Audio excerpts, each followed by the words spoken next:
Silakan klik tombol subscribe dan aktifkan notifikasi pada tombol lonceng supaya tidak tertinggal video seputar misteri dan pembahasan menarik lainnya, dan klik tombol like juga jika sahabat menyukai video ini.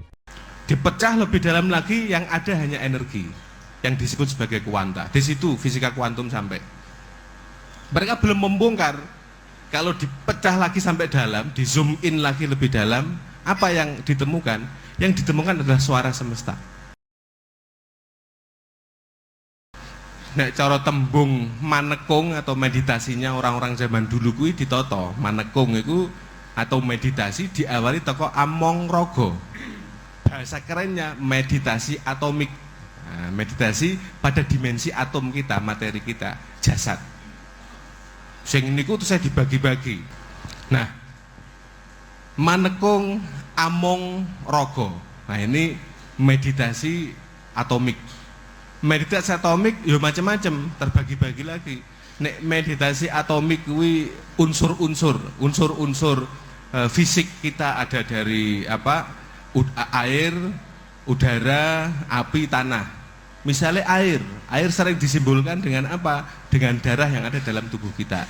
Makanya ya kudu dikirno darah. Darah paling enggak yang membagi darah besar kita ada 4. Nek darah merah berarti dikiri untuk jantung. Wong pusate darah merah kena jantung. Ya dimong, rogonane dimong, dingerteni, disyukuri tegese ben gak koyo mikire dajal. Awake dhewe awet cilik lahir precet wis duwe geteh. Sampai semene gedine gak pernah mate kae geteh dhewe. Nah, jengene kita ini menjadi orang yang sangat abai, acuh. Ya, sangat abai, ladak. Karo dulur-dulure dhewe iki sing nek kerajaan manusia kita ladak banget. Ora gelem eling. Padahal sejak lahir precet sampai mati nanti kita bersama-sama dengan darah. Darah telah menjadi sahabat hidup kita. Darah merah. Nek darah putih sering kita ditembungke karo wong saiki hormon. Hormon kuwi pusate nek ngene apa? Nek ngene kelenjar pineal, otak tengah, atau yang sering disebut mata ketiga. Nah, makanya udah dikirno posisinya nek gone sak ngisore cakra mahkota. Nah, sak pidonggalane. Kudu disopo dhisik. Jadi kuncine kuwi kudu pinter nyopo, pinter ngakrabe, disopo awake dhewe disopo. Engko ben atine gedudah. Raga wae ora pernah disopo, ora pernah dieloni, ora pernah difatikahi piye arep nglakoni suluk. Ya silahkan boleh. Misalnya arep nglakoni dikiran ping 2000 ngasih iki, tapi nek teknik-teknik ya terminalnya tidak difahami gak disopo, ya berarti termasuk wong sing pengen cara instan. Ayo disopo. Kita gunakan teknik bersyukur. Kita syukuri apa yang sudah dianugerahi oleh Allah. Ben ora kaya dajal sing mikire kufrun nikmah. Nah, sak pinunggalane dijelaskan di banyak tarekat itu kan. Termasuk ngonek darah ireng berarti panggone nek ngone emedu cedek liver. Lah nek darah kuring manggone nek limpo. Ana sing nambahi ya cairan-cairan yang diolah berarti ginjile padha kudu di kiri dan sak teruse. Nek udara berarti dikirno paru-paru. Lah nek api berarti dikirno ngisor puser. Lah nek tanah berarti dikirno inti sel. Inti sel sing ana nggone tulang ekor ajbudana lan sapinunggalane.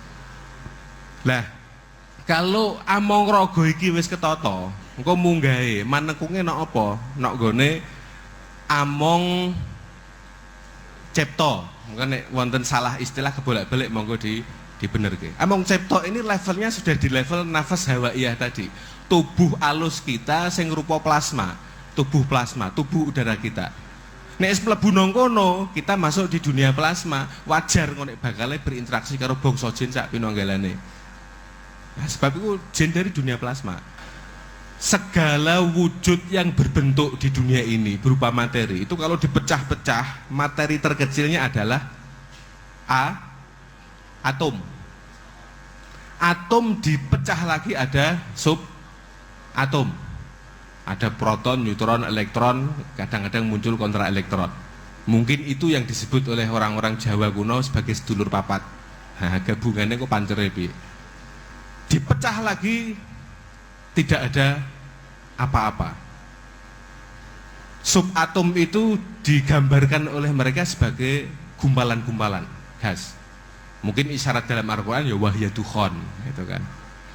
Dipecah lebih dalam lagi yang ada hanya energi yang disebut sebagai kuanta. Di situ fisika kuantum sampai. Mereka belum membongkar. Kalau dipecah lagi sampai dalam, di zoom in lagi lebih dalam, apa yang ditemukan? Yang ditemukan adalah suara semesta, yaitu al-awamir al-lahiyah, kun fayakun. Nah, secara terbalik Imam Ibnu Arabi telah memetakan proses atau sejarah dari wujud, di mana di situ dinyatakan wujud terendah dari segala apa yang wujud adalah wujud materi. Wujud tertingginya adalah alam amar, dimensi amar. Nah, terus ceritanya ngeten. Dalam bahasa kita, bahasa manusia, Gusti Allah niku saat dereng nyiptake napa-napa, beliau kita pahami dalam posisi atau manzilah ahadiyah, qul huwallahu ahad, satu-satunya, tidak ada yang selain Allah. Pada posisi itu laisa kamitslihi syai', titik. Tidak ada satu hal apapun yang seperti dia. Tan kinaya apa ora ana bahasa sing iso nggambarno Gusti Allah. Nah, ketika Allah berkehendak untuk dirinya dikenali, maka Allah menciptakan. Allah menciptakan. Dalam konteks penciptaan manusia urut-urutannya, semua alam juga nanti begitu urut-urutannya. Ketika Allah berkehendak menciptakan, maka yang dimunculkan adalah perintah kun, jadilah. Kemudian fayakun, maka kemudian berproses menjadi. Makanya alam semesta itu adalah alam yang salah satu hukumnya hukum proses. Kalau instan, tembungnya gak kun fayakun gitu cara balagoe. Kun fakana. Tapi tembungnya Al-Qur'an kun fayakun, dadiyo mongko berproses menjadi wong lil istimror, berproses menjadi. Nah, proses dadine iki piye? Contohnya Gusti Allah nyiptakno kula. Kun sing muncul niki alam amar. Dimensi pertama kali yang muncul adalah alam amar. Dimensi titaing Gusti. Cara bahasane manusia mau menciptakan sesuatu, sebelum saya menciptakan rokok, maka ada kehendak dulu menciptakan rokok. Lah, kehendak ini loh, dimensi amareng Gusti. Dimensi ini masih tergolong dimensi lahud, dimensi ketuhanan. Setelah muncul gagasan kun itu, kemudian berproses, lahirlah rancangan penciptaan yang disebut ruh. Maka Imam Ghazali di dalam kitab Kimia menghadirkan satu penafsiran yang unik. Beliau menafsirkan yas'alunaka 'anir ruh qulir ruhu min amri rabbi, itu tidak ditafsirkan min amri rabbi sangka urusane pangeran, gak usah melu-melu ngurusi, bukan. Ora usah mbok takono jero-jero. Tidak ditafsirkan seperti itu sebagaimana tafsir yang umum kita pahami. Beliau menjelaskan, katakan Muhammad bahwa roh itu muncul. Jadi minnya min lil ibtida, bukan min lil tabi'id. Min yang menunjukkan dia bersumber. Roh itu bersumber dari apa? Min amri rabbi, bersumber dari alam amarnya Allah.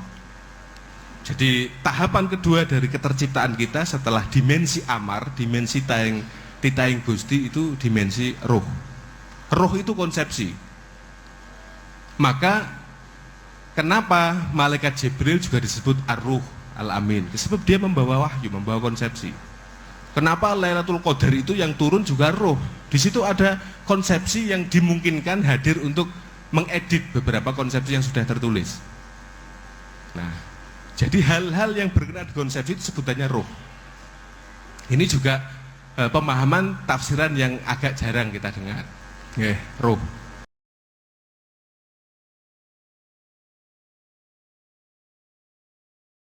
Silakan klik tombol subscribe dan aktifkan notifikasi pada tombol lonceng supaya tidak tertinggal video seputar misteri dan pembahasan menarik lainnya, dan klik tombol like juga jika sahabat menyukai video ini.